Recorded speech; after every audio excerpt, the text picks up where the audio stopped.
اعوذ باللہ من الشیطان الرجیم بسم اللہ الرحمن الرحیم السلام علیکم ورحمۃ اللہ وبرکاتہ۔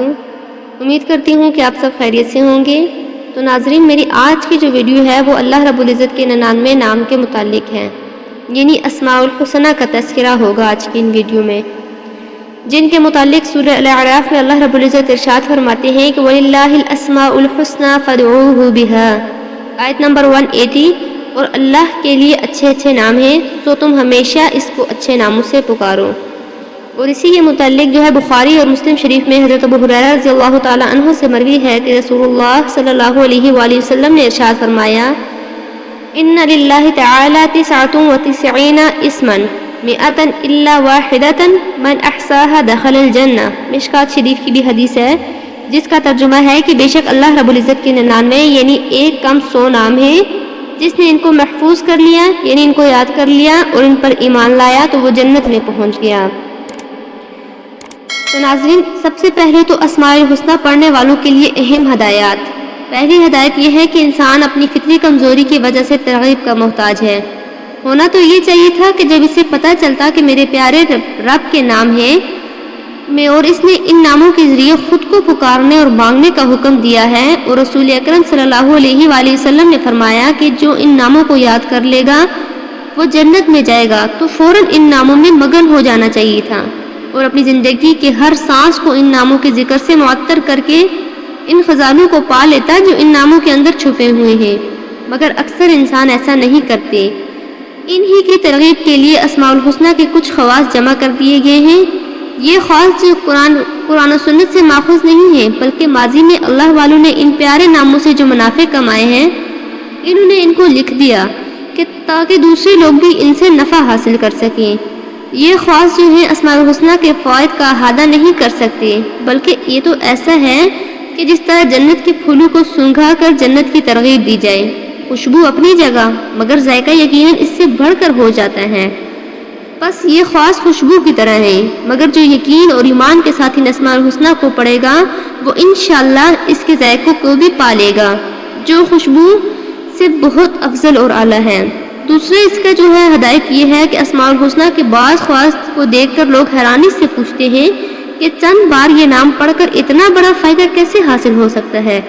تو ایسے لوگوں کے لیے بس اتنی سی گزارش ہے کہ وہ دوبارہ اپنے دل کو یہ بات دلائیں کہ آخر یہ نام کس ذات کے ہیں؟ کیا اس سے بڑھ کر یا اس سے بڑی اور کوئی چیز ہے؟ نہیں، ہرگز نہیں۔ تو پھر شک، شبہ اور خلجان کی کیا بات ہے؟ بے شک اسماء الحسنہ کے ورد سے ان خواص سے بڑھ کر بہت فائد ملتے ہیں، کوئی کر کے تو دیکھے۔ اور تیسری ہدایت جو ہے عدد اور تعداد کا اپنا ایک اثر ہے۔ حکیم کا نسخہ پڑھیں، چٹانگ تولے ماشے کے فرق سے دعا کی تاثیر بدل جاتی ہے، حالانکہ چیز وہی ہوتی ہے مگر مقدار اور وزن کے اس کے اثر کو بدل دیتے ہیں۔ ایک انسان کوئی بات ایک بار سن کر یاد کر لیتا ہے مگر دوسرے انسان کو یہی بات 3 بار سننے سے یاد ہو جاتی ہے، حالانکہ زبان اور کان تو ایک ہی جیسے ہیں۔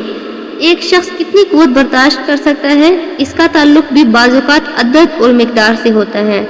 اسی طرح گرمی، سردی، آگ اور پانی کے درجہ حرارت اور درجہ برابت یعنی کہ ٹھنڈک کے اپنے آثار ہوتے ہیں۔ آج کل کی ریڈیائی آلات بھی عدد اور مقدار کے اثر کا برملا اعلان کرتے ہیں، تو رسول اکرم صلی اللہ علیہ وآلہ وسلم نے بعض دعاؤں اور کلمات کے ساتھ ان کی تعداد بھی متعین فرمائی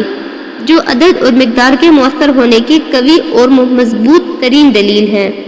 اور چوتھی ہدایت جو ہے وہ یہ ہے کہ انسانوں نے دین اور دنیا کو الگ الگ کر دیا، جبکہ اسلام میں یہ دونوں اکٹھے چلتے ہیں۔ بس جن اسماء کے خواص میں کچھ دنیائی فائد لکھے ہیں، ان کے ساتھ اسماء کے بے شمار دینی فائد بھی ہیں۔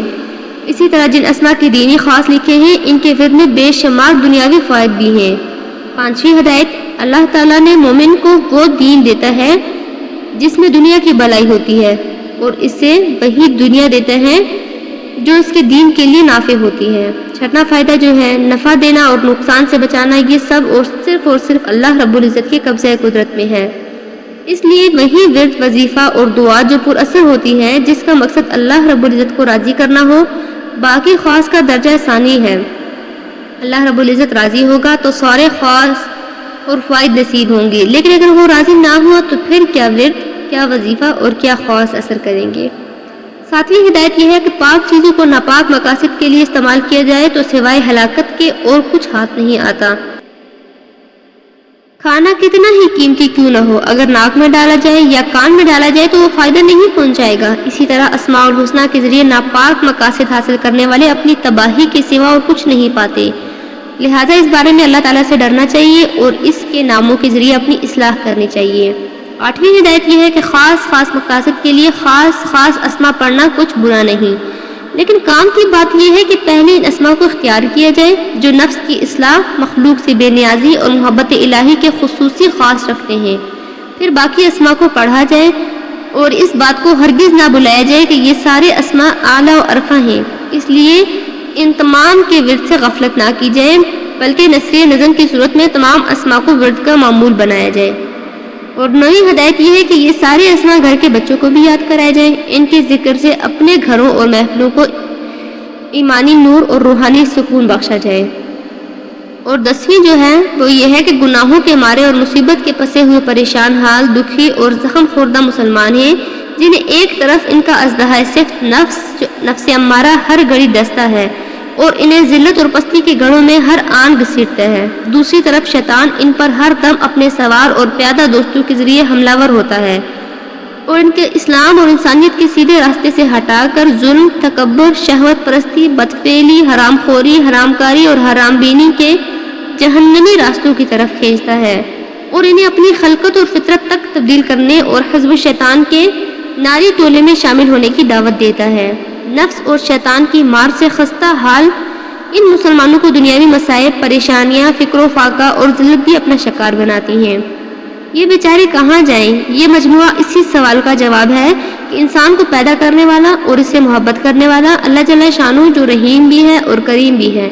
قوی بھی ہے اور رحمان بھی ہے، ودود بھی ہے اور قیوم بھی ہے، اس درماندہ پریشان حال، زخم خوردہ، دکھی اور خستہ حال انسان کو تھام سکتا ہے؟ بندہ ذرا ادھر توجہ کرے تو دیکھے کہ اسماء الحسنہ کے خوبصورت باغ کی سیر تو کرے، انشاءاللہ ہر قدم پر چونکے گا اور خوشی سے مست ہوگا، اس باغ کے پھلوں اور سیرگاہوں کو سکون پائے گا، ہر لمحہ سیر ہوگا اور جتنا سیر ہوتا جائے گا اس قدر اس کی روحانی تشنگی بڑھتی چلی جائے گی۔ تو صفات خداوندی کا جاننا ضروری کیوں ہے؟ کیونکہ قرآن کریم میں اسماء الحسنہ اور صفات خداوندی کو جگہ جگہ نہایت وضاحت اور شرح و بسط کے ساتھ بیان کیا گیا ہے، کیونکہ اس کے بغیر خالق کائنات کی معرفت حاصل نہیں ہو سکتی، جو انسانوں کی اصلاح کے لیے سب سے زیادہ سود مند اور مفید چیز ہے۔ مثلا جو لوگ یہ نہیں جانتے کہ اللہ تعالیٰ رازق ہے، وہ اللہ تعالیٰ کو ماننے کے باوجود بہت سی چیزوں کو رازق سمجھنے لگتے ہیں، کوئی باپ کو، کوئی شوہر کو، کوئی بادشاہ کو رازق خیال کرتے ہیں، تو کوئی کھیتی کو اور کوئی دکان کو رازق سمجھتا ہے، رزاق سمجھتا ہے۔ اسی طرح جو لوگ یہ نہیں جانتے کہ اللہ تعالیٰ شدید العقاب اور ذو الطول ہے، یعنی وہ اللہ تعالیٰ پر ایمان رکھنے کے باوجود جرائم پیشہ ہو جاتے ہیں اور گناہوں سے باز نہیں آتے، اور جو لوگ یہ نہیں جانتے کہ اللہ تعالیٰ غفور الرحیم اور ارحم الراحمین ہے، وہ رحمت خداوندی سے نا امید اور مایوس ہو جاتے ہیں اور یہ سمجھتے ہیں کہ ہم اتنے بڑے پاپی ہیں کہ ہماری ہرگز بخشش نہیں ہو سکتی، پھر وہ بے لگام ہو جاتے ہیں۔